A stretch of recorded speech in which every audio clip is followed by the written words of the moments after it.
అనకాపల్లి పాయకరావుపేట నియోజకవర్గంలో హోంమంత్రి బంగళపూడి అనిత పర్యటన పాయకరావుపేట మండలం అరట్లకోట గ్రామంలో అంబేద్కర్ బాబు జగజీవన్ రామ్ విగ్రహాలకు పూలమాలలు వేసి నివాళులర్పించిన హోంమంత్రి అరట్లకోట గ్రామంలో పింఛన్లు పంపిణీ చేసిన హోంమంత్రి అనిత జాతీయ గ్రామీణ ఉపాధి హామీ పథకం 20 లక్షల నిధులతో అరట్లకోటలో నిర్మించిన సీసీ రోడ్ను ప్రారంభించిన మంత్రి అనిత అరట్లకోట గ్రామంలో శ్రీప్రకాష్ విద్యా సంస్థల ఆధ్వర్యంలో నిర్మించిన వాటర్ ప్లాంట్ ను ప్రారంభించిన హోంమంత్రి అనిత జాతీయ గ్రామీణ ఉపాధి హామీ పథకం నిధులతో పాయకరావుపేట పట్టణం శిలానగర్ లో 20 లక్షలు, పీర్ల పంజా వీధిలో 6 లక్షలు, దేవీనగర్ 30 లక్షలు నిర్మించిన సీసీ రోడ్లను ప్రారంభించిన బృందావనం కాలనీలో అంగన్వాడీ కేంద్రాన్ని సందర్శించి చిన్నారులతో ముచ్చటించిన మంత్రి అనిత.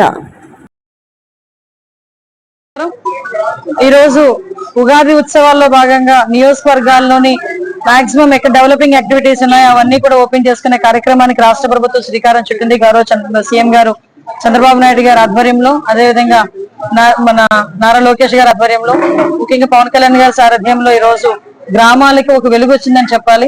లాస్ట్ 5 years లోని కూడా ఎక్కడ వేసిన గొంగలు అక్కడే ఉన్నట్టుగా ఒక డ్రైన్ కట్టడం కానీ, ఒక రోడ్ వేయటం కానీ చేయని పక్షంలో ఈ రోజు కూటమి ప్రభుత్వం వచ్చిన 9 నెలల 10 నెలల కాలంలోనే సుమారుగా కొన్ని కోట్ల మేర ఈ రోజు నియోజకవర్గ స్థాయిలోనే వర్కులు జరుగుతున్నాయంటే మనందరం కూడా ఆలోచించుకోవాల్సిన అవసరం ఉంది. ఈ రోజు చాలా మట్టుకు ఈ రోజు అరట్లకోట గ్రామంలో దగ్గర 30 లక్షల 40 లక్షల రోడ్లు, అదేవిధంగా ఈ రోజు పాయకరావుపేట మండలంలో పాయకరావుపేట టౌన్ లోని దగ్గర 40 లక్షల రోడ్లు ఇవన్నీ కూడా వేస్తున్నాం. ఇంకా చాలా రోడ్లు కంప్లీట్ చేయాల్సిన అవసరం కూడా ఉంది. వీటితో పాటు లింగాల కాలనీలోని కూడా ఒక డ్రైన్ కి దగ్గర ₹1 కోటి ఈ రోజు వెచ్చించే పరిస్థితి కూడా కనిపిస్తా ఉంది. ఈ రోజు అభివృద్ధి సంక్షేమం 2 ధ్యేయంగా పనిచేస్తున్నాం.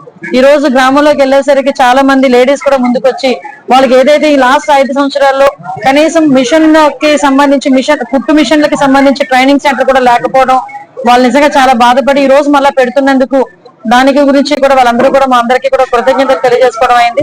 అంతేకాకుండా ఎలక్షన్ క్యాన్వాసింగ్ లో భాగంగా ముఖ్యంగా పాయకరావుపేట నియోజకవర్గంలో 20,000 ఉద్యోగాలు నేను టార్గెట్ గా పెట్టుకున్నా. కానీ గౌరవ చంద్రబాబు నాయుడు గారి దయ వల్ల 20,000 కాదు 50,000 ఉద్యోగాలు ఇవ్వడానికి కూడా ఈ రోజు మేము సిద్ధంగా ఉన్నామని గర్వంగా చెప్పగలుగుతున్నాం. ఎందుకంటే ఒక పక్క బల్క్ డ్రగ్ ఫ్యాక్టరీస్ రావటం కానీ, ఇండస్ట్రియలైజేషన్ అవ్వటం కానీ ఇవన్నీ కూడా జరిగి